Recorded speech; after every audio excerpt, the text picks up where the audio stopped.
Bonjour à tous et bienvenue dans cette nouvelle vidéo. Aujourd'hui on va parler de suppléments avec une question que beaucoup se posent régulièrement, à savoir quelle est la différence entre les BCAA et la whey protein. Mais aussi quels sont leurs avantages et comment les utiliser au mieux. Je vais donc essayer avec cette vidéo de vous aider à y voir un peu plus clair et de comprendre enfin les différences fondamentales entre ces deux suppléments. Commençons tout d'abord par les BCAA, ou acides aminés à chaîne ramifiée. En anglais, Branch Chain Amino Acids, BCAA. Ils sont composés de 3 acides aminés essentiels, la leucine, l'isoleucine et la valine. Les acides aminés sont les éléments de base des protéines et ils jouent plusieurs rôles essentiels dans le corps, en particulier pour les muscles. Il existe 20 acides aminés différents, dont 9 sont dits essentiels. Les BCAA, ou acides aminés à chaîne ramifiée, comprennent donc 3 de ces acides aminés essentiels. Je le répète, la leucine, l'isoleucine et la valine. Ils sont présents en quantité plus ou moins importante dans l'alimentation, dans les viandes, les œufs, le lait, les noix, les légumineuses, etc., etc. Comme dit précédemment, les acides aminés sont essentiels, car notre corps ne peut pas les produire par lui-même. Il faut donc les obtenir par l'alimentation ou des suppléments. Et j'insiste là-dessus, car si votre alimentation est bonne, vous n'aurez pas forcément besoin de prendre des BCAA. D'accord ? C'est aussi vrai d'ailleurs, soit dit en passant, pour la whey protein. Retenez bien ça. Il faut dire que les BCAA sont particulièrement populaires dans le monde du fitness. Tout ça parce qu'ils jouent un rôle essentiel dans la synthèse des protéines musculaires. En d'autres termes, ils aident à construire et à réparer les muscles. De plus, ils peuvent être utilisés comme source d'énergie pendant l'entraînement, ce qui peut aider à retarder la fatigue musculaire. Passons maintenant à la whey protein, qui est l'une des protéines, il faut bien le dire, les plus populaires sur le marché des suppléments. La whey, ou lactosérum, est une protéine dérivée du lait. Voilà, alors à l'inverse de ce que l'on peut entendre ci et là, ça n'a rien de magique, ou de dopant, ou quoi que ce soit en rapport avec, je sais pas moi, les extraterrestres. Voilà, j'espère que c'est clair pour tout le monde, il va falloir arrêter avec ça, et donc voilà, une bonne fois pour toutes, il faut le comprendre. Donc la whey protein est riche en acides aminés essentiels et contient une grande proportion de BCAA, notamment de la leucine, qui est particulièrement efficace pour stimuler la synthèse des protéines musculaires. Elle est donc souvent utilisée comme complément post-entraînement, car elle est rapidement digérée et absorbée, fournissant ainsi, de façon rapide, des acides aminés aux muscles qui sont fatigués. Elle est idéale pour favoriser la récupération, la croissance musculaire et même la gestion du poids grâce à son effet qui lui est rassasiant.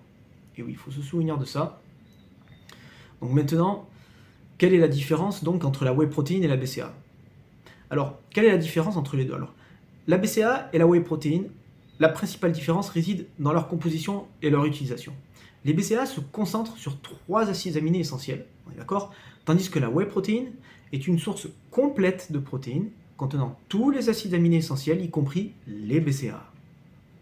En termes d'utilisation, les BCAA sont souvent pris avant ou pendant l'entraînement pour fournir une source d'énergie rapide et aider à prévenir la dégradation musculaire.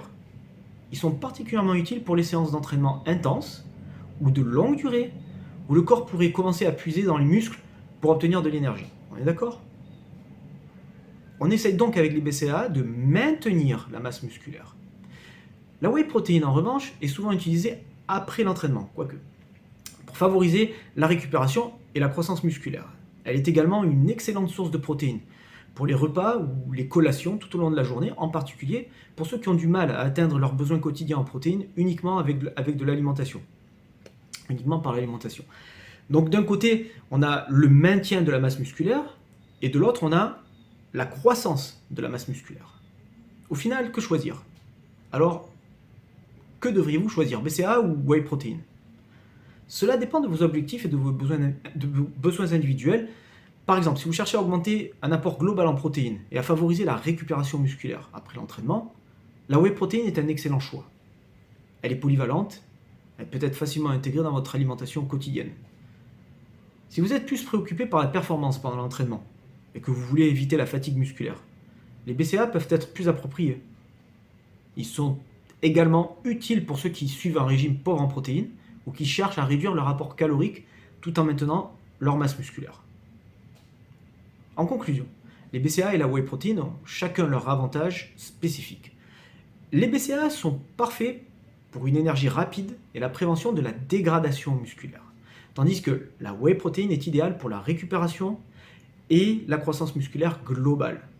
Comme dit précédemment, d'un côté on a le maintien de la masse musculaire et de l'autre on a la croissance de la masse musculaire. Choisissez donc le supplément qui correspond le mieux à vos objectifs ainsi qu'à votre mode de vie, sachant que les protéines et les acides aminés sont aussi disponibles en grande quantité dans l'alimentation.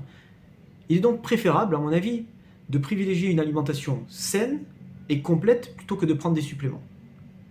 Vous atteindrez un meilleur physique si votre nutrition est principalement basée sur des ingrédients naturels plutôt que des suppléments. Souvenez-vous de ça. Enfin, souvenez-vous aussi que les suppléments ne sont pas magiques. Il faut faire le boulot dans la salle et ça ne sert à rien de se goinfrer de suppléments si on s'entraîne en dilettante ou même pas du tout. Ça ne vous fera pas gagner de muscles pour autant. Voilà. Alors j'espère que cette vidéo vous aura plu. Cliquez, likez, partagez, abonnez-vous si ce n'est pas déjà fait. On se voit dans une prochaine vidéo et d'ici là je vous souhaite un excellent entraînement. A bientôt, au revoir.